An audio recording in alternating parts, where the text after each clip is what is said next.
May God's words alone be spoken. May God's words alone be heard. Amen. Please be seated.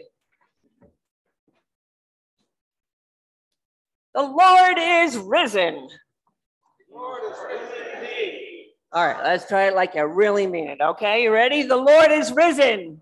Lord. Amen. What a glorious day.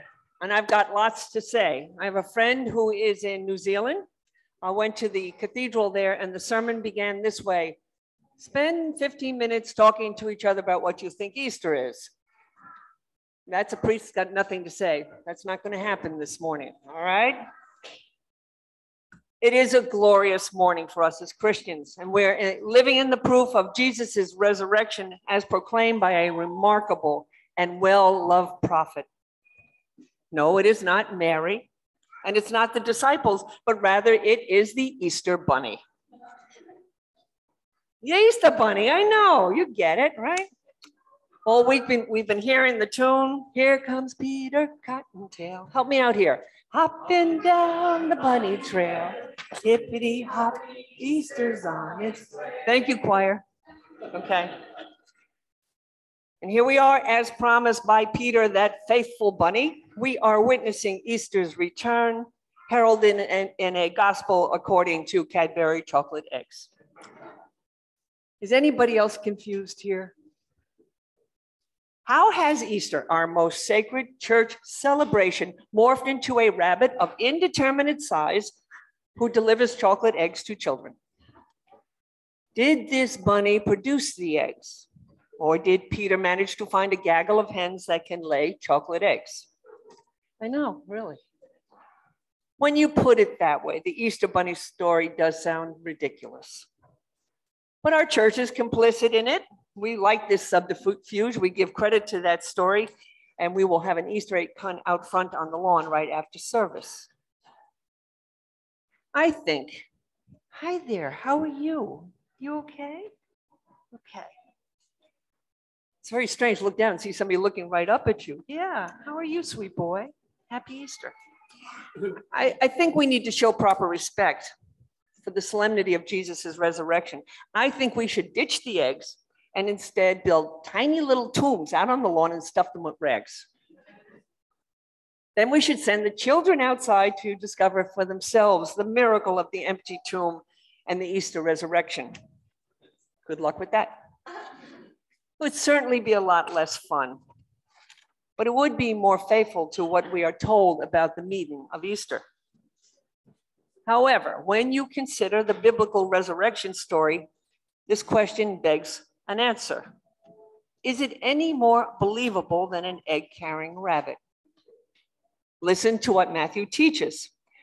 After Jesus' death, the two Marys go to the tomb to check on the body.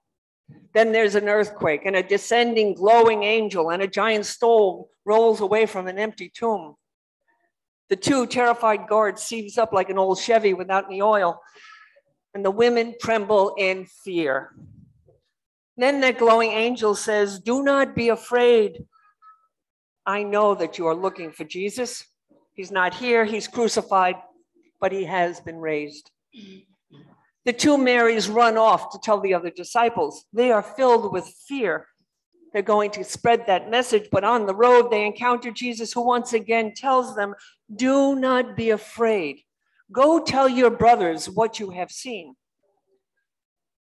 Don't be afraid. Glowing angels, earthquakes, guys back from the dead, rolling stones. Don't be afraid as if. The content of this resurrection story, as told in Matthew, is a miracle. But in the presence of the unknown, it is also infused with justifiable human terror. And there is so much to be afraid of in this Easter gospel, particularly because it is offered to us as the gospel of the absolute truth of what exactly happened. I will confess to you that every Easter fills me with a little bit of anxiety and some fear because the resurrection story, that crucial truth of all Christianity, tempts me sometimes to doubt the same.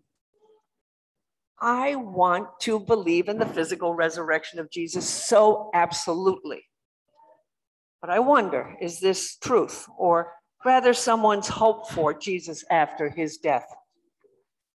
For thousands of years, the Jewish prophets predicted the resurrection of a Messiah. But for some people then, and for some of us now, question remains. Was this Jesus, the Messiah, physically returned from the dead? And in my questioning about the resurrection, I believe I'm in good company of Jesus himself. Dying on that Good Friday cross, he hung there and he called out to God, Father, Father, why have you forsaken me? Those are not the words of someone who knows absolutely that there is life after death. They're sad words and desolate, and they are filled with human doubt. My Easter doubts really scare me sometimes, because what does it mean to me if the resurrection didn't happen? Or maybe harder still, what does it mean to me if the resurrection did happen? Yeah. Faith is not knowledge, it's not knowing for sure. It is not fact. It is based on hope. And I love hope. But on this resurrection point, I wouldn't turn my back on being given a certainty of a few solid facts. So let's visit back the details of that first Easter as offered to us by Matthew and see what we can embrace as perhaps a reliable fact. Matthew's gospel of Jesus's first day up and out appeals to me particularly because upon his resurrection, Jesus speaks first to a woman, making Mary Magdalene the first person to preach the first Easter sermon about Jesus's return from the dead. Then she and the other Mary are the first of all God's people allowed to offer Jesus a human touch, a human embrace of peace and welcome. And then these two women become the first Christian prophets to proclaim Jesus as the true and resurrected Messiah. Because you must understand, to that point, there were no Christians. And that included Jesus himself, who was born and lived and died as a Jewish man. The importance of these two women at the tomb should never be underestimated, as they become the living witness of Jesus's message that everything has changed now. It certainly had for Mary Magdalene and the other Mary. By their presence and their witness at the tomb, they became elevated. They went from a subordinate role of women who had never heard from and were not allowed to speak in the synagogue or in society. They became major prophets. They were afforded the equality of Jesus's kingdom that proclaimed the first shall be last and the last shall be first. The Marys were the last standing at the foot of the cross. And now they are the first to see Jesus raised in the miracle of resurrection. Take that, you early church patriarchal fathers. You try to create a religion that found it necessary to keep women in the back of the religious bus. How'd that work out for you? These two women chosen to be the first witnesses of the Easter gospel message makes good sense to me. The two Marys at the tomb make a place for me and the other least thans in my church and in the world. That's the good news of Matthew. But as to where I stand with the rest of this gospel, I'm conflicted. As your priest, I say yes to the resurrection. Yes, yes, yes. But as a retired nurse, sometimes I can't wrap my head around a physical resurrection. I have seen death up close, and in all events, it has been a one-way ticket. Theologians proclaim the great yes of the Easter resurrection. I'm more inclined to talk about the great maybe of Easter.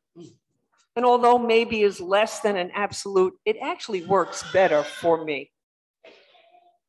If the resurrection of Jesus was without question the great yes, then it would mean that I don't have to do any of the hard work that faith demands of me. In other words, God said it, I will live it without question. Case closed, next case. That is what I call closed box Christianity. Living in the confines of that closed box constructed of absolutes that I've constructed myself means I don't have to deal with the things that pose difficult questions or challenge me or my core Christian values. Absolutes are easy, but ambiguity, it's a little bit more personal. And it demands that we make choices that are difficult. For instance, how do we Christians profess a belief in God's absolute compassion and forgiveness, and yet we embrace the need for capital punishment? There it is.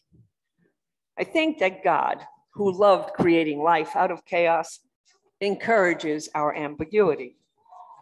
Ambiguity forces us to confront what we believe is true. But when in circumstances that doesn't add up, we have to figure out a way to live in those beliefs and live them out with integrity. That is not always easy to do. It is not always easy to do without the certainty of facts. Architect Frank Lloyd Wright once said that truth is more important than facts.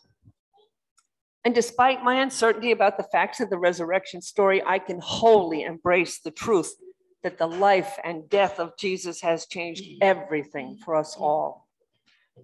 Jesus' message of radical love and inclusion and justice busted out of the confines of that narrow little tomb. He stepped out into the world on that Easter morning because there was no more room in that tomb for death and life as it used to be. There's no longer room for business as usual. No room for that's not how the rules are written. No room for, but we have never done it this way before.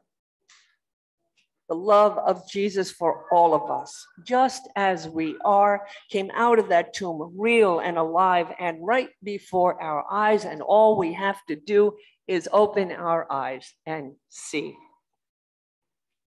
This resurrection demands a new set of behaviors, a new set of relationships with God and with one another.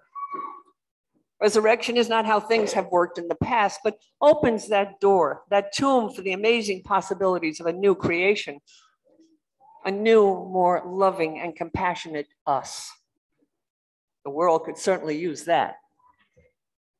So as I said before, irrefutable truths don't always work for me, but boy, I wish I'd been Mary at that tomb. Wouldn't that have been great? But we weren't there. We tell this story over and over. For 2,000 years, we tell it over and over. Take it on faith. But how do we manage this Easter miracle? I have a story for you. It's about a spy. He was captured and then he was sentenced to death by a general in the opposing army. This general always offered condemned criminals a choice between the firing squad or an exit through the big black door. At the moment of execution, the general asked the spy, "What will it be, my friend, the firing squad or the big black door?"